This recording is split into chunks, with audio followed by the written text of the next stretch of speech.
We're meeting with you on a very exciting early morning. Hello, I'm Margaret. And I'm Russ. We retired early so we could travel Africa in this old Land Rover. To find and help people saving wildlife. Today we're going to introduce you to another amazing person. And how you can help. Well, no, we were actually sleeping last night, as you guys well aware, and we heard some lions, which is quite good.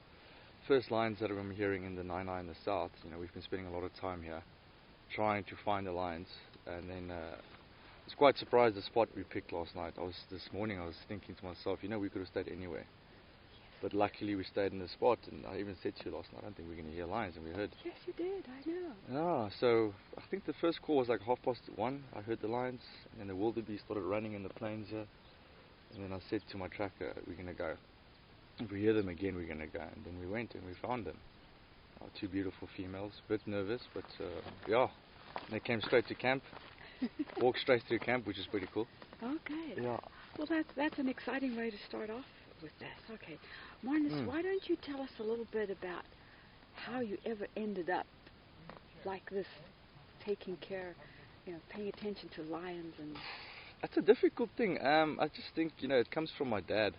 From childhood, he, you know, he's instilled this passion in me with wildlife. And I remember as a kid growing up, I was always scared of lions. And I think You were scared of lions? Yeah. So, you know, now obviously I still have a healthy respect for them. But just that feeling of, you know, lions in the area is always something... Sorry. You see that? Yes, I did. What was it? I don't know. It almost looked like a quarry real quick. Yeah, it looks like geese. Oh, there we go. Yeah. Sorry. Oh no, that's part of the beauty of this is we're out here, I just right saw here. the head and I was like, what? Maybe it's a lion coming back. If it's a lion coming back, we better pack up the No, so yeah, I just, you know, I feel like, you know, lions is a keystone species in Africa, and with the massive decline, you know, I just don't want to be in a place where I don't want to ever live in a place where you don't have that feeling of getting a little bit nervous. Oh, You know, and hello, buddy. There's the lion finder. Cheers. that's right. Very good night last night, huh? Yeah, it was very nice. Nice to have you with us, Don. Yeah. Okay, yeah. So yeah, that's about it. I think that's the reason. You know, and you come to an area like this, it's weird because most of Southern Africa has been done already, you know, research-wise and explored and so forth. But when you get to this area, in the heart of Namibia almost, not really in the central, but you know, for me it's the heart. And then there's still lions roaming around that no one really knows about. And they play such a vital importance to the movement between Botswana and this entire section, even going up to the Caprivi to Angola potentially. You don't know. We don't know this information, you know, So why do lions play such an important part? Well, they're balancing out the ecosystem, you know. If there's various, you know, studies that still need to be done with regards to what actual impact they have on an ecosystem. You know, if you remove lions from an ecosystem, will you have other predators such as hyenas and wild dogs increasing? You know, so lions sort of keep numbers also of other predators down. In some ways, yeah. Not always the case, but in some ways. So, yeah, you know, there's a lot more intricate things to actually that one can go into, but I think it's a long morning. That's right. It's a long morning. Okay, let me ask. You've had a tremendous amount of experience, mostly with lions and major predators. Just quickly, kind of, you don't have to say where you worked or what, but just what kind of work have you done over these last years? Most of them, it's been obviously lions, and it's been in East Africa a little bit, and then most of the time Southern Africa. Human wildlife conflict is what drives me quite a bit. So I enjoy trying to figure out lions and trying to figure out how you can counteract their moves and stuff like that, which is not easy. So yeah, most of the projects that, you know, we've been involved in has been about finding these lions that's causing problems and then working with communities. I think it's a very important aspect that I think you have to work more with communities than actually with the animal. That's why we've seen our first lion in how many months, because we've been working with communities the whole time. And it's because of the communities that's given us the information that we actually managed to find these lions. So it works very well like that. Yeah, I think that's one of the things that we've appreciated about your work. It's very holistic. Many projects are quite monofocused and don't have this holistic approach that includes the community and includes their concerns. It's often just about the concern of the animal, which of course is an important one. For us, for me, it's very important. But it's not going to work unless unless you get the people behind. Involved, right? And also, you need to show people that you care about them. Before you care about an animal. If you just steamroll, I feel, into an area and don't listen to just sometimes it's just people want to be heard.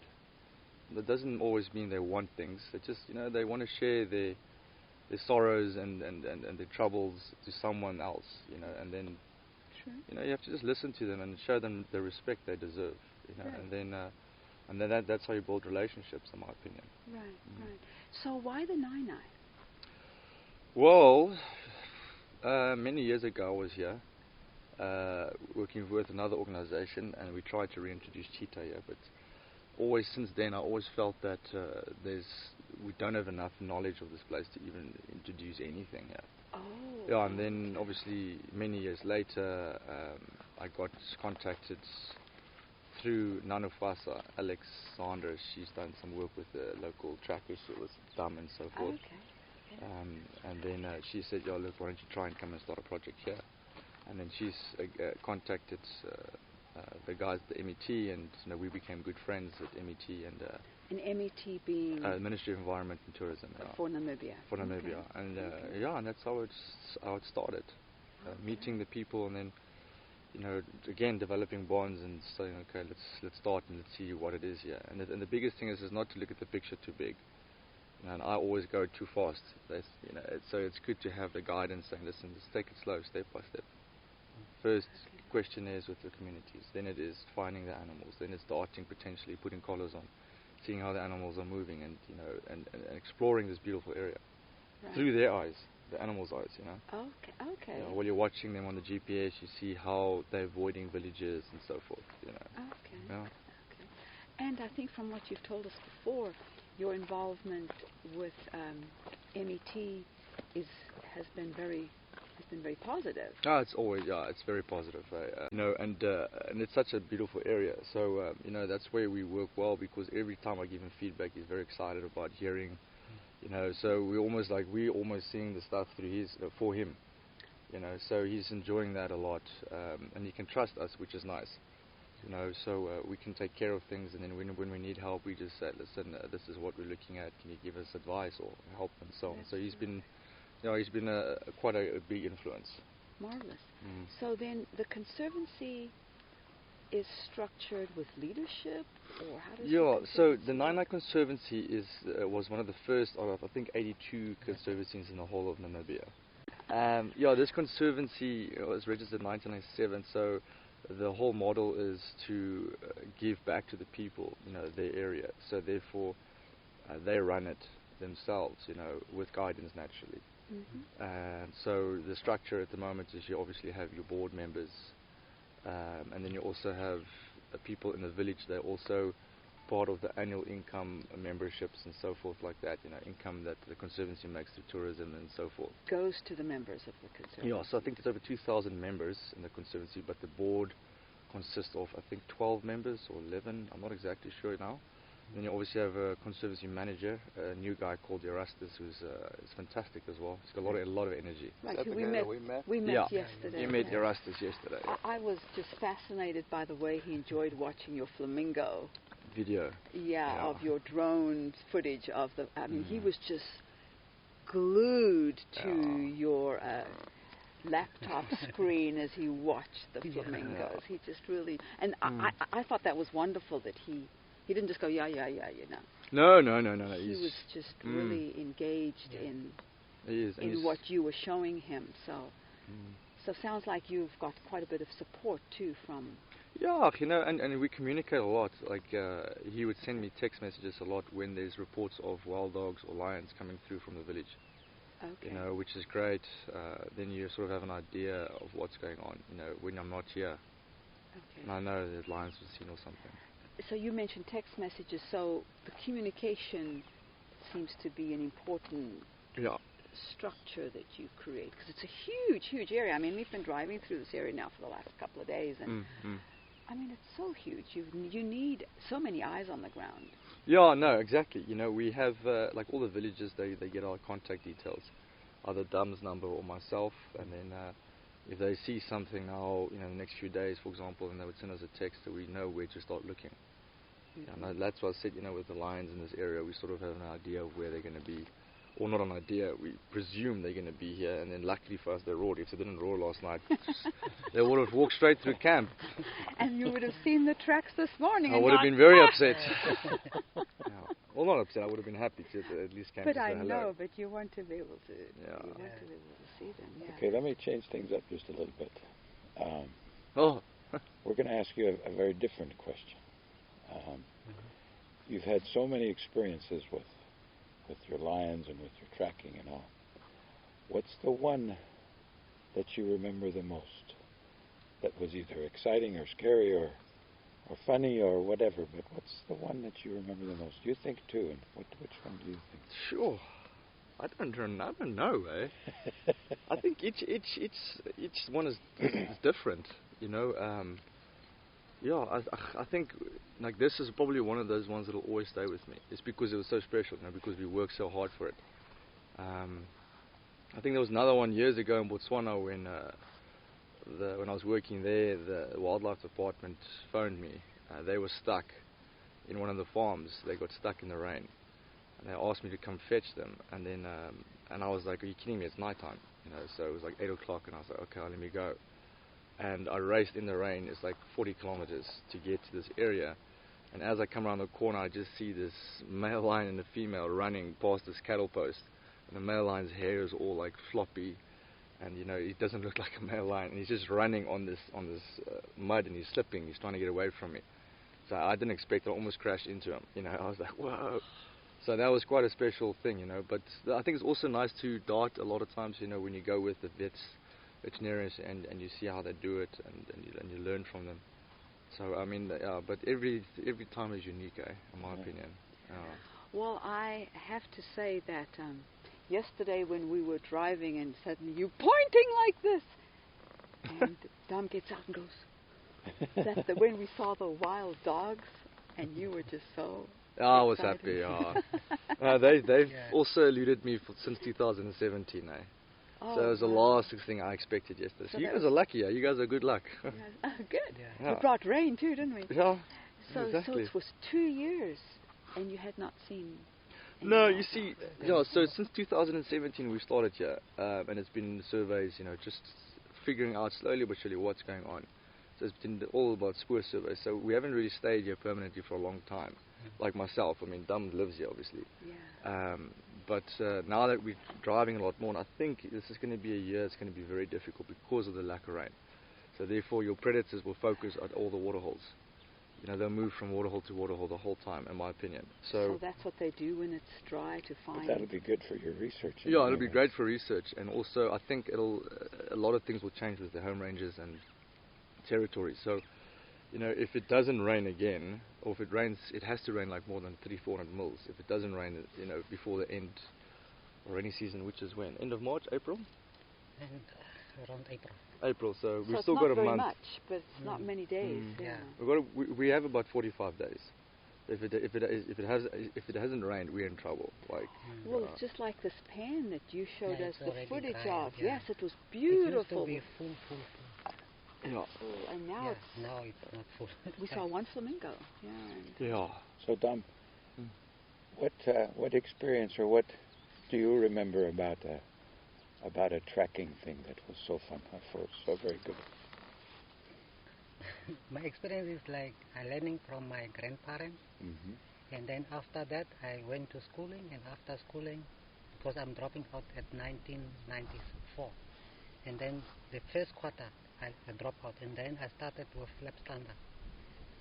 And it's when we're putting on neck colors, on leopards, On leopards. and also hyenas, spotted hyena, and yeah, like that. Because he first started with lions, and around in 1979 to 80s, there were full of lions in Sumkwe. They were just walking past through, in Sumkwe. Today is like a town, but in that days it was not a town like today. And then the lions were just passing between us, but they did nothing with us. They only looking for horses, killing horses. Oh, were they? Yeah. Oh. And So you didn't and then taste later, this good. when Flip Standard started with his job, putting on leg colors on the lions, then all of them splitting out, and some of them went to Botswana and they were killed, we don't know, and then they moving in the bushes and we cannot see them. And But in 79 they were actually right in the town, huh? yeah, There wasn't a town, sounds they like were just just in the town. In the night time you will see them in the town, Wow. walking, looking for horses. So they were And then eating wildlife. when back Flip then. Standard came and started is when the lions started hiding themselves out, and some of them went to Botswana, maybe making trouble with the people there, and then they were killed. And just go there and pick up the necklaces. when the lions. And then there was no lions. We were thinking there was no lions. So then because they were hiding afraid, themselves, huh? yeah, they're hiding themselves. When the lions were here and they were killing the horses, was there not much wildlife like springbok and wildebeest? There was wildlife, but I don't know how they maybe not like that meat. They like the horse They liked meat. the horses. What is your biggest need for funding? I mean, what do people need to help you support? Well, I think the biggest thing is always running costs of the project. If let's say, for example, we leave for 2 or 3 months just to go and try and collect funding, then a lot of things can happen. So your support structure that's on the ground just falls away. So I think a big thing as well is like supporting with salaries. Getting these guys. The aim is to build up a team, a lion warrior team almost. And we call it the Bushman Shepherds. Okay. And hopefully Dam will be able to lead them. So it's him and a few guys, and their main job would be to obviously monitor these animals via VHF, track them on foot. So that's where the funding goes into. And then, like for example, just to get here, it's diesel costs, vehicle damages, stuff that people don't really always see, because people want to, not necessarily people, but normally people, when people donate, they like to see a structure, but here you're looking at you can almost call it the last lines of Nyae-Nyae. So that's for me a structure really that you can work around, and people can donate or sponsor salaries per tracker for a year, And that supports sounds like a good idea. Yeah, and like that's sponsor Dom for a year, or sponsor one of the Exactly. wildlife shepherds for a year. And that will mean, that supports his family and his children and so forth, So it goes a long further, and he writes reports as well back, of to whoever sponsors every 3 or 4 months, gives him a nice little letter. So I think those things are very important. Okay, that's terrific. Because we've been with you now the last couple of days, and we've seen how valuable Dom is of finding things and being part of the team and where to go and talking to the villagers. So it's a very important it's role big, that someone like Dom plays on. Yeah, and also he's quite well known in the community. I'm sure. So See, you've been here a long time. Yes. So it makes a big difference. People know him, here. So they know he's got a good name in the community. He's got a solid name, which helps, because then people already, they will go immediately and greet him, and then they will chat about X, Y, and Z, so they understand. So it's always nice. One thing that surprised me too, as we've traveled with you, is when you talk of villages, I'm thinking of lots of people, but these villages usually are just a few families. Yeah, right? It's a few families. Often it's a few families. Families staying together, right? Yeah. Like your village, it's your family and Yeah, it's my family and my wife's mom with his husband, ex-husband, and also his daughter. The house nearby. Okay. Like And a lots of household, children. Yeah, But that's really your village, is just the family, right? yeah. They are family and also related family. It's- Related yeah, families. Yeah. Okay, so mainly relatives and families. Mm. Okay, Mm. which again makes me understand how small the communities are in this vast area Yeah, of the open space. yeah, Yet how important yeah, it all it all works together. yeah. You see, also, I mean, I don't think people will understand until you get here. Like, these people walk to town. Yes. Yeah, from know, village to town. And it's far. It's like, Very 20, far. 30 kilometers that they have to walk. And, so we also have to take their needs into consideration when you're looking at wildlife in the area, like especially lions. You can't have 60 lions roaming around here because you're going to endanger the people when they're walking, That's right. It's dangerous sometimes. Even the One elephants. day I walked from my village to Sumkwe, but the elephant was nearby, but I couldn't see him because there were bushes covered and I cannot see him. As I came closer, it was just on me, and then I have to run out from him. And as I ran out, I only seen one, but as I ran out far away, turned over to get around so that I must go to Sumkwe. Then they running out, but now I've seen 3 of them. But first time I only seen 1. Then later I've seen 3 of them. They just standing there smelling me. And Yeah, so. That can be very frightening. Yes. Yeah. So it's a very delicate balance. Yeah, I think with every action there's a reaction, so even though people want millions of lions, and myself included, you have to always look at various aspects.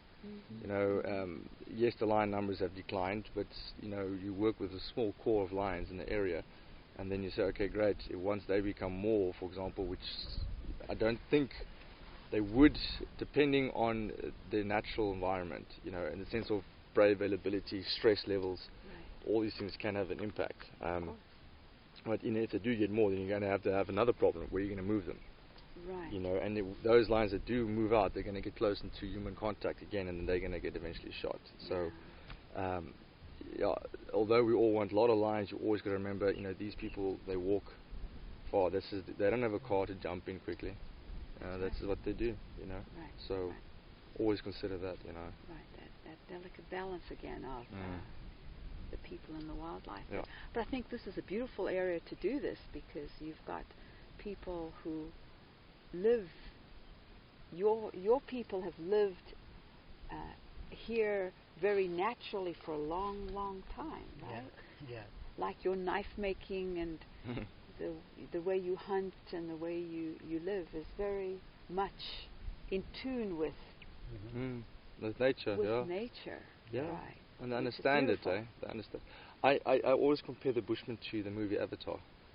Oh, They yeah. are so in tune with nature and what to forage for and and what to put back in. So it's and that's why I enjoy working here, I think, because they still have that. They haven't lost that